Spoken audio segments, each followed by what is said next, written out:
It's the latest now on the showdown that everybody is talking about. We're talking about what happened in the Oval Office last week. Negotiations between the U.S. and Ukraine on hold for now. President Zelenskyy spending the weekend with European leaders and President Trump at his home in Florida. Opinions are mixed right now if Russia and Ukraine can get back on track when it comes to peace.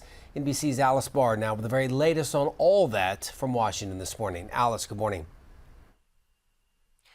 Good morning. Yeah, hard to overstate how much this one meeting really shook up relations between the U.S. and Ukraine and set off this ripple effect of other allies trying to figure out a path forward. European leaders over the weekend announced a multi-billion-dollar aid package for Ukraine while working to restore critical relations between Ukraine and the U.S.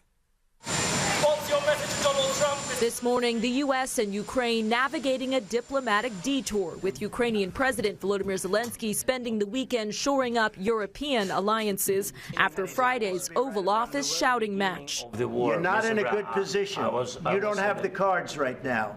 With us, you start having cards. Right? Zelenskyy was asked to leave the White House without signing an agreement to share Ukraine's critical minerals with the U.S., seen as a first step toward a peace deal with Russian President Vladimir Putin. President Trump posting overnight in part the U.S. should spend less time worrying about Putin and more time worrying about gangs, drug lords, and murderers entering our country.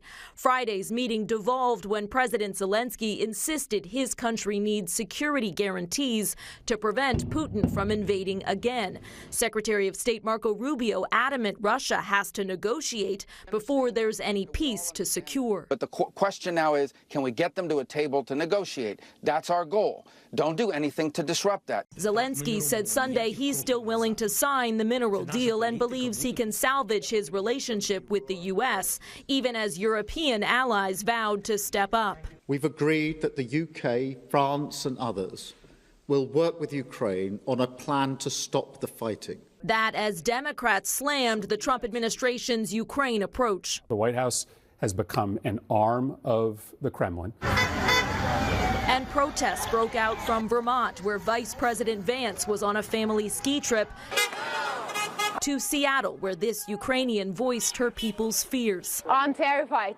I'm trying to hold my tears right now, but it's not that easy. No easy path to peace.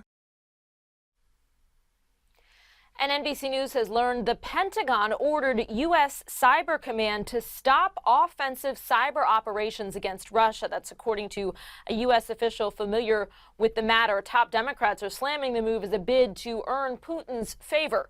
A senior defense official would not comment because of operational security concerns, but we do know the agency within Homeland Security charged with defending against cyber threats, including those that increase all the time from Russia, it said its mission is still not changing.